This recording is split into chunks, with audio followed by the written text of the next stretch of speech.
The night was heavy with silence. As I returned home, my chest pounding with unease. Edward said, "Son, there are truths you are not meant to know." His voice cut like a blade, calm but cold. I stood frozen, my eyes fixed on the family crest gleaming on his desk, now feeling like a curse instead of pride. The papers beneath his hand glowed under the desk lamp, their words damning me with every stroke of ink.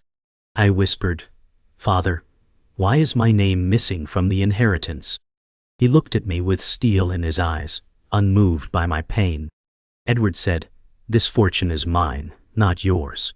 You were never strong enough to carry it." The words felt like thunder ripping through my chest, shaking the foundations of everything I had believed in. My fists trembled, anger and betrayal battling inside me as I realized this was no mistake, but a deliberate strike against me. The house I had once called a sanctuary had turned into a cage of lies, and the man I once called father had become my executioner. The weight of his words still crushed my chest as I stumbled into the hallway. My breath came ragged, my heart tearing with disbelief. Michael said, "How could you strip me of everything we built together?" The house walls, once warm, now loomed like stone sentinels of betrayal. Every portrait, every echo of laughter turned to mockery in my ears. Edward's door shut firmly behind me, the click sounding final, like the end of a bond. I pressed my forehead to the wall, my fists slamming against its cold surface. The betrayal wasn't about money alone, it was about being erased, as though my existence meant nothing. I whispered into the empty corridor, "If I am nothing to him, I will become everything he fears." I stumbled outside, the cold air slapping my face, pulling me back from despair. The night was clear, the stars indifferent to my suffering. My breath misted as I whispered, "I will not break." The mansion behind me glowed, its windows blazing like eyes mocking me. Every stone of that estate bore the weight of lies, built on betrayal that ran deeper than wealth. My body shook, torn between crumbling to the ground or standing tall. My chest burned with a promise taking root, revenge. I clenched my fists until nails dug deep into my palms. Michael said, "If blood ties mean nothing, then I owe him nothing but his own ruin." I walked further down the road, silence echoing louder than any scream. My mind replayed every moment of trust I had given Edward, each memory now poisoned. Michael said, "You raised me to believe in honor, only to betray me with greed." The gravel crunched under my boots, each step heavy with anger. I remembered the nights he spoke of legacy, of carrying the family name with pride. Now, those words mocked me, cutting deeper than a blade. My chest swelled with grief, but beneath it burned fire, a will to reclaim what was mine. I reached a small clearing beyond the estate walls, where silence embraced me. The stars glittered above, distant and cold. Michael said, "This is not the end. This is the beginning." I knelt on the damp grass, my knees sinking into the earth. The betrayal had shattered me, but in that ruin I found resolve. My father may have stolen my birthright, but he could not strip my will. I looked back once more at the mansion, glowing like a fortress of deceit. My jaw tightened as I whispered, "I will take it all back, piece by piece." The night after my father's betrayal, I found myself wandering into the old library, searching for answers I could not name. The silence pressed against me until a soft voice broke through. Samuel said, "The burden you carry will either destroy you or shape you." I turned to see him, an older man whose eyes carried both wisdom and sorrow. His presence felt deliberate, as though he had been waiting. Michael said, "You knew this was coming, didn't you?" Samuel sighed, his shoulders sagging with the weight of his own past. "I knew betrayal when I saw it. It leaves scars deeper than flesh," he said. His words fell heavy, stirring both comfort and unease in my chest. I inched my fists, my jaw tightening with stubborn fire. Michael said, "Then guide me, show me how to fight." He looked at me with hesitation, as though my resolve was a blade that could wound myself as much as others. The fire in the library crackled faintly, as Samuel paced before me, his cane tapping softly against the floor. Samuel said, "Revenge has teeth, boy. It feeds on your soul until nothing remains but ash." His warning carved its way into my chest, but my anger surged against it. Michael said, "What choice do I have? He has taken everything from me." Samuel stopped, his back stiffening, his shadow stretching across the worn rug. He said, "You have a choice to rise above him, or sink into the same rot that consumes him." His words tore at me, dragging my mind between rage and reason. My breath grew heavy, my throat raw with the desire to scream, but instead I whispered, "If I must become fire to burn him down, then so be it." Samuel closed his eyes, shaking his head in silence, as if mourning the path I had chosen. The next morning, I met Anna at the edge of the town square. Her eyes widened as she saw me, carrying the weight of sleepless nights on my face. Anna said, "You look like hell, Michael. What has he done this time?" I swallowed, my throat dry with anger. Michael said, "He erased me, Anna. Took my name, my place, my bloodline, as if I never existed." Her lips trembled, hands tightening around the strap of her worn leather bag. Anna said, "Then don't face him alone. I'll stand with you, though I don't like where this leads." For a moment, her resolve soothed the storm inside me. I felt the fragile spark of loyalty fighting against the flood of despair. Michael said, "I can't ask you to risk yourself."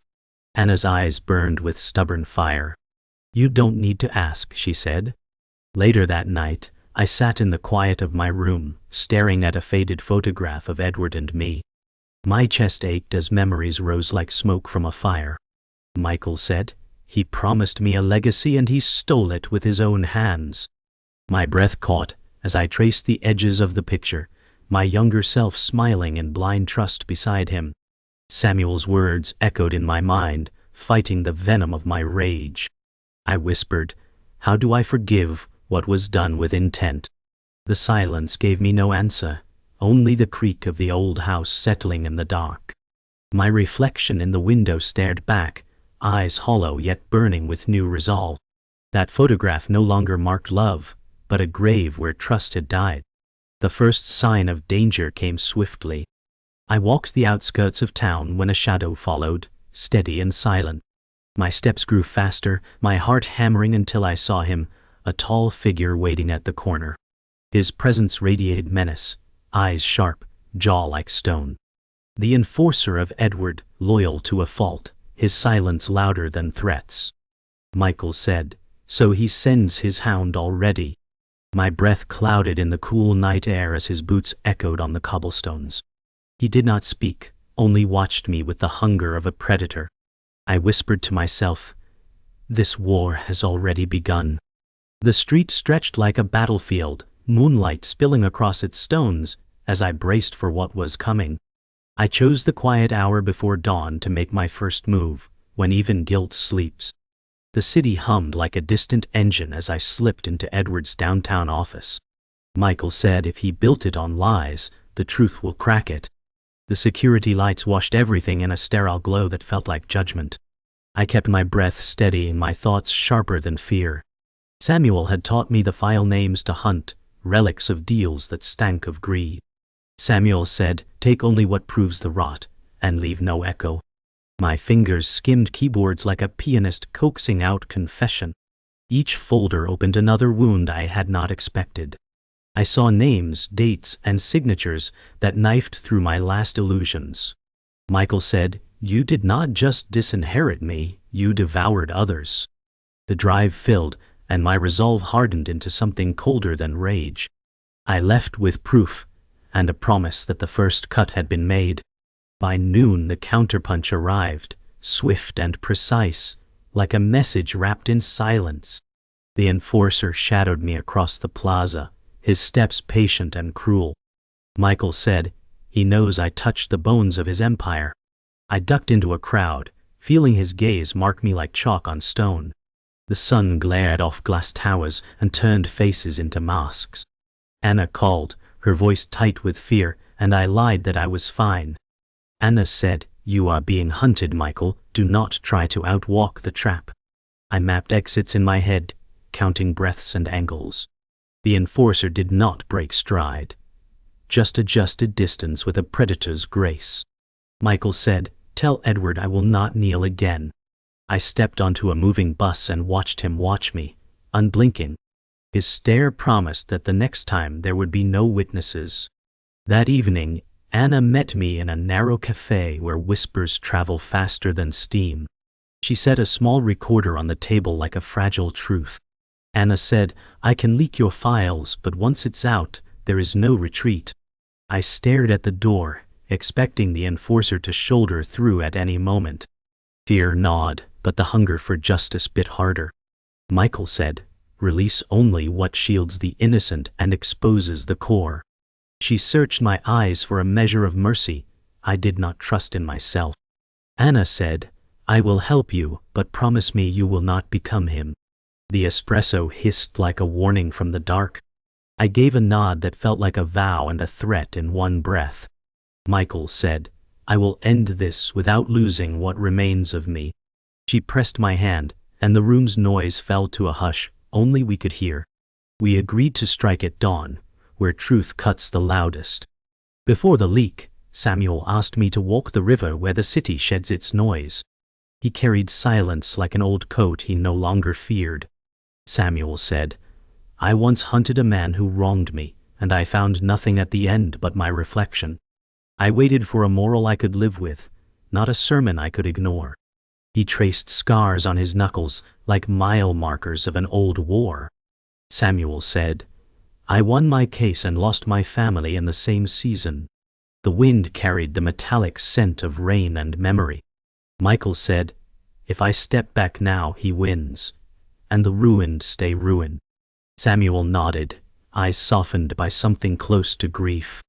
He pressed a small key into my palm, linking me to his past. Samuel said, "This opens a locker with what you still need to see." I understood that his warning was love disguised as fear. I promised to use the key and not let the darkness choose for me.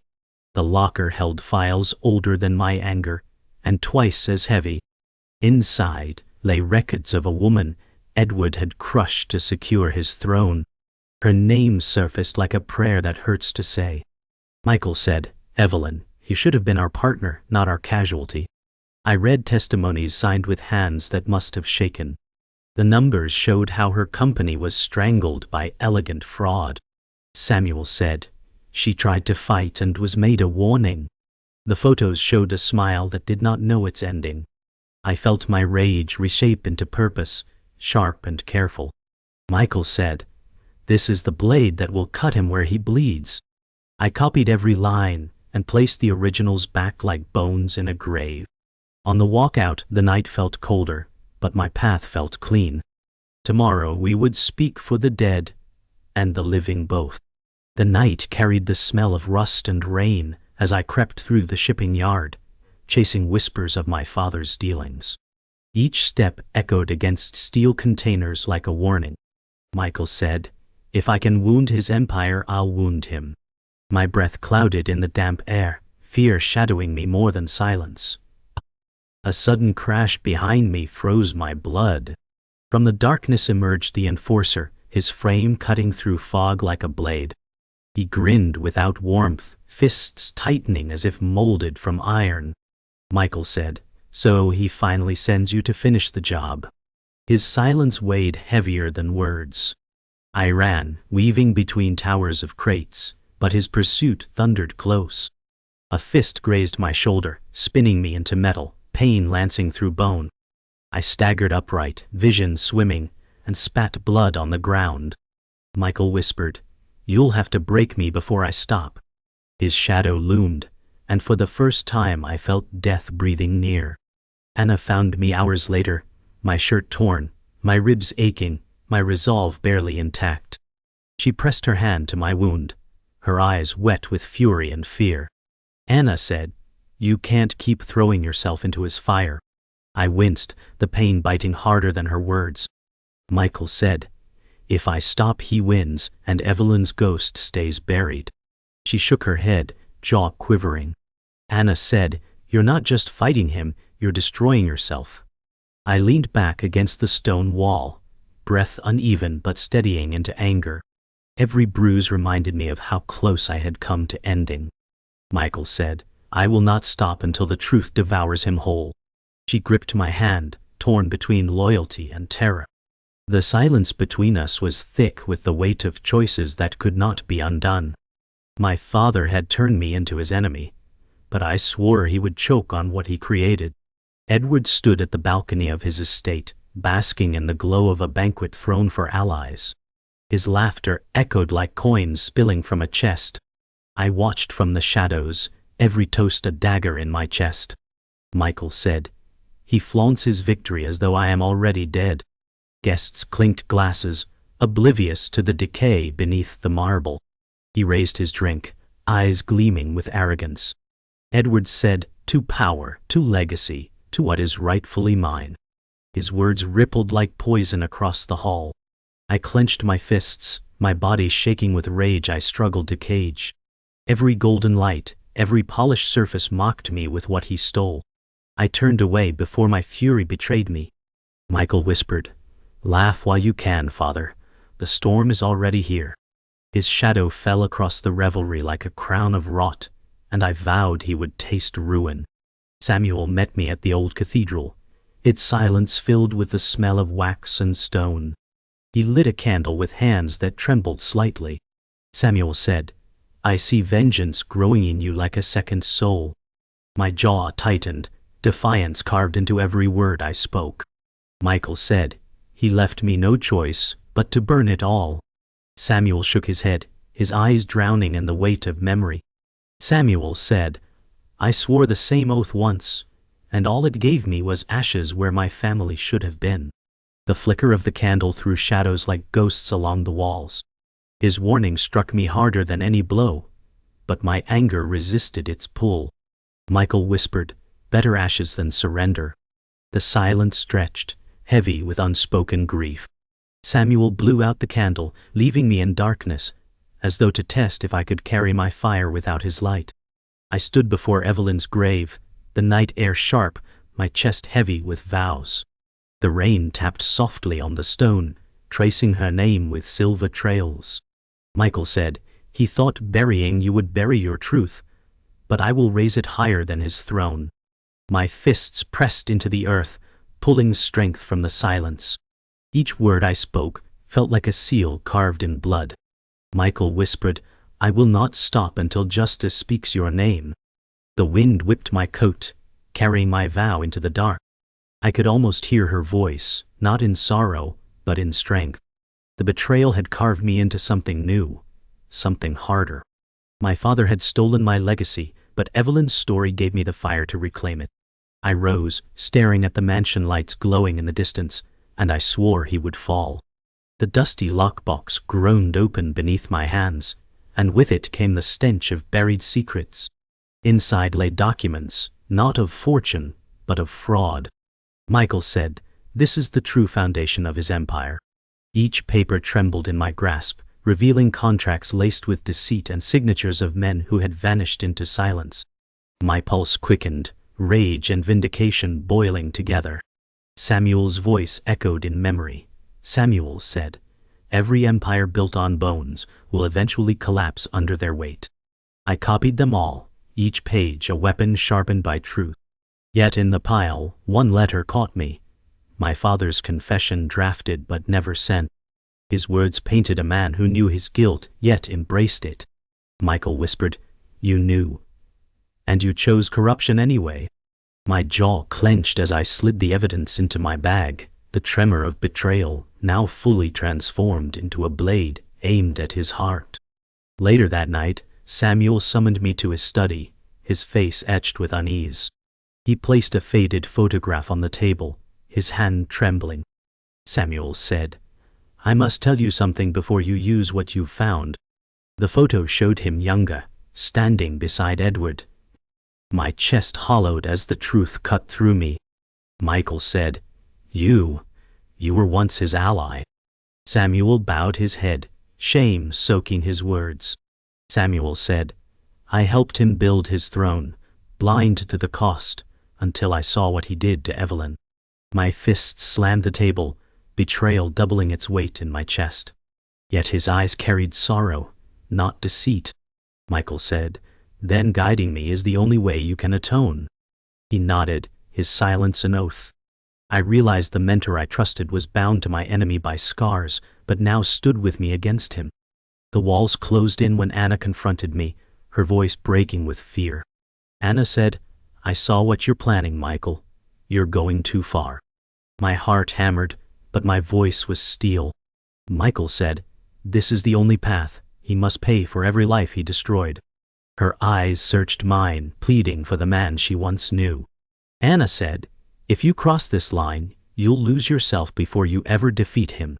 I turned away, the window glass cold beneath my hand. My reflection stared back like a stranger, jaw tight, eyes hollowed by rage.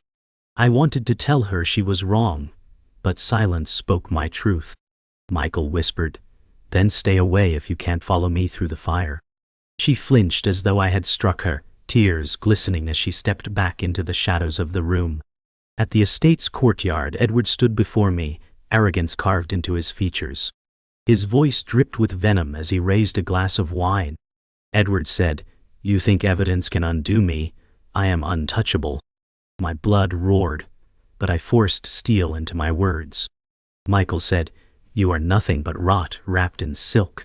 His laughter echoed against stone walls, sharp and cruel. Edward said, "You are weak, always were, and now you crawl in shadows thinking you can strike me."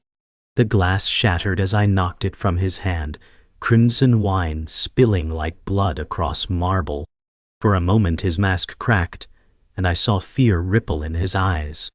Michael whispered, "You built this empire on stolen bones, and I will bury you in them." He sneered, but his silence betrayed his trembling foundation. The war between us had finally surfaced into open air. When the confrontation ended, I walked alone through the night, carrying both evidence and scars. My chest burned not only from wounds but from the revelation of the path ahead. Michael said, "It's no longer about revenge alone. It's about exposing the rot." Samuel's warning echoed, Anna's tears haunted, and Edward's trembling stare replayed like a drumbeat in my head. The truth was heavier than any weapon, but it was mine to wield. Michael whispered, "Tomorrow, the world will see him for what he is." I tightened my grip on the satchel, each step striking like a vow. The city lights flickered in the distance, waiting for the storm I was about to unleash. My father thought me broken, but the pieces had reshaped into a blade he could not dull. The war had shifted, and now the reckoning was inevitable. The rain hammered the abandoned factory roof as I stepped inside, steel beams echoing like drums of war. The enforcer waited, arms crossed, eyes sharp as blades. Michael said, "If I pass through you, I reach him." His silence was heavier than any insult. He cracked his knuckles, each sound a promise of pain. We circled like predators, lightning flashing through broken windows. His fist struck first, a blow that rattled my ribs. I staggered but refused to fall, blood filling my mouth. Michael whispered, "You will not stop me." I countered with fury, each punch fueled by betrayal and Evelyn's ghost. He slammed me into iron, sparks scattering from rusted pipes. My body screamed, but my spirit burned hotter. When I rose again, his eyes widened with reluctant respect. Michael said, "Tell Edward his throne shakes." The war was no longer fought in shadows, it was carved in blood. Anna arrived breathless, her voice cutting through the storm of violence. She pulled me from the floor just as the enforcer staggered back. Anna said, "You can't face this alone, Michael." My chest burned, my breath shallow, but my resolve was iron. Michael said, "I need no shield, but I will not reject your hand." She swung a metal pipe, striking the enforcer with desperate strength. He snarled, rage twisting his scarred face, but his grip faltered. For the first time I saw fear flicker in his stone eyes. Michael whispered, "This ends tonight." Her loyalty was fire against my despair, her presence a tether to the man I had been. The enforcer growled but stumbled into the shadows, retreating like a wounded beast. We stood together, broken but unbowed, our breaths mixing with the storm.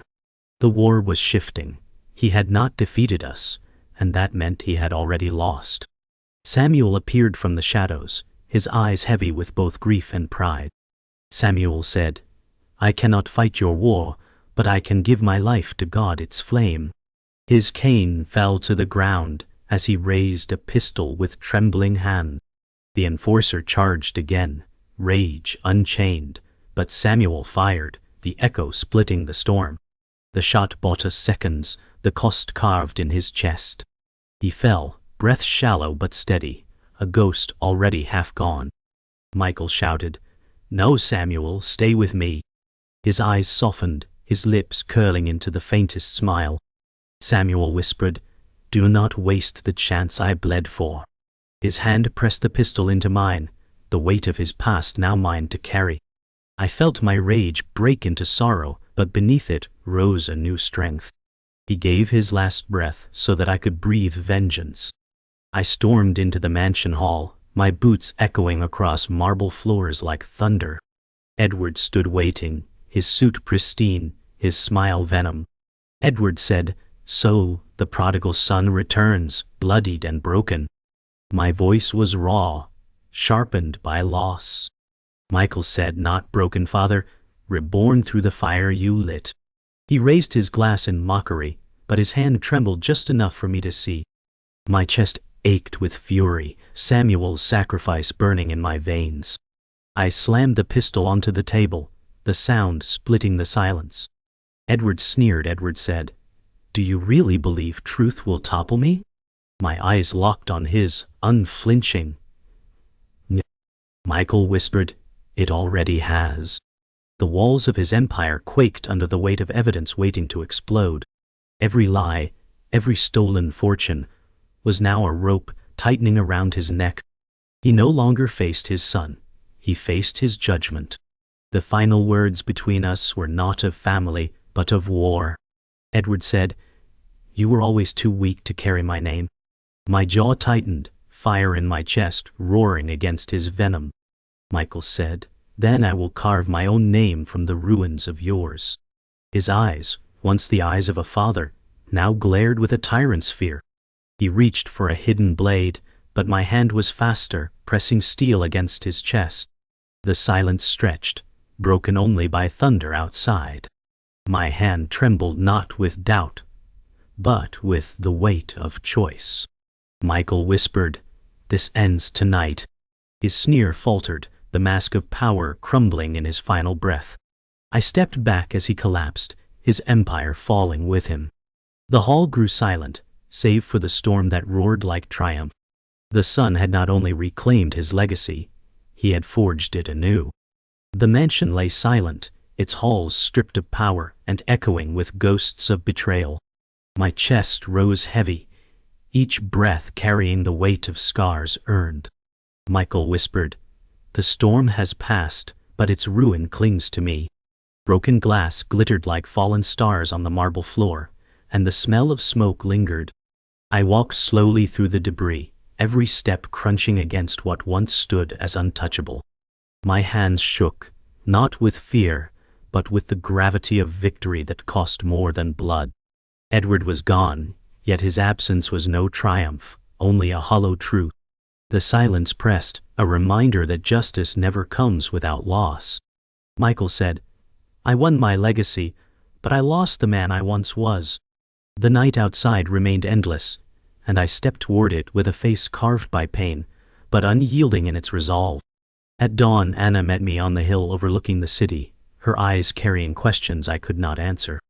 She searched my face for the man she once knew, but found someone shaped by fire. Anna said, "You won, but what did it cost you?" I turned away, the skyline glowing with early sun, as though mocking the ashes I carried. Michael said, "It cost me everything but truth."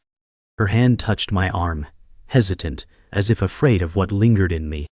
Her silence spoke louder than her words, a grief for what I had become. I could not offer comfort, only a stare fixed on the horizon. The sun warmed the city, but it could not reach the hollow within me. Michael whispered, "If I am remembered, let it be not for vengeance, but for justice." The wind carried my vow, and her tears fell like prayers unspoken. I visited the graveyard again, kneeling before Evelyn's stone, the earth damp from morning rain. My voice was steady, though my heart broke with every word. Michael said, "Your truth is no longer buried. It breathes in the ruin of his empire." The name carved in stone glistened with dew, and the silence around me was sacred. I placed Samuel's cane beside her grave, a tribute to his sacrifice. My throat tightened as I whispered, "He died to keep this fire alive in me." The birds stirred in the trees above, their calls piercing the quiet. I bowed my head, letting grief flow without resistance. Michael whispered, "Your memory is my anchor, and I will carry it through every scar." The graveyard seemed to breathe with me, a place of sorrow but also of enduring strength. I rose, heavier with loss, but steadier in purpose. That night, alone in the library, I stared at the inheritance documents once written to erase me. The ink no longer burned my eyes, it fueled me. Michael said, "This paper no longer holds power, I do." I tore them slowly, each rip a liberation. The fire in the hearth devoured them, flames licking greed into nothing but ash. The shadows danced along the shelves, carrying whispers of a house once bound in lies. My jaw unclenched for the first time in days, though my eyes still burned. Michael whispered, "He built an empire of deceit, but I will build a legacy of truth." The fire crackled, consuming not only his words, but the weight of his claim. My hands released the last shred into the blaze, and I stood taller, free of his chains at last. The silence felt different now, no longer hollow, but waiting. I walked the empty street at midnight, the city lights casting long reflections on wet pavement. The war was over, but its scars traveled with me. Michael whispered, "The legacy is mine, yet I will never escape the cost." The silence around me was not oppressive now, but contemplative, like the pause before a new dawn. Anna's face, Samuel's sacrifice, Evelyn's memory, all walked with me in spirit. My father's shadow no longer stood over me, only behind me, fading into night. The road stretched on, uncertain, but no longer feared. I drew a long breath, and for the first time it carried not rage, but endurance.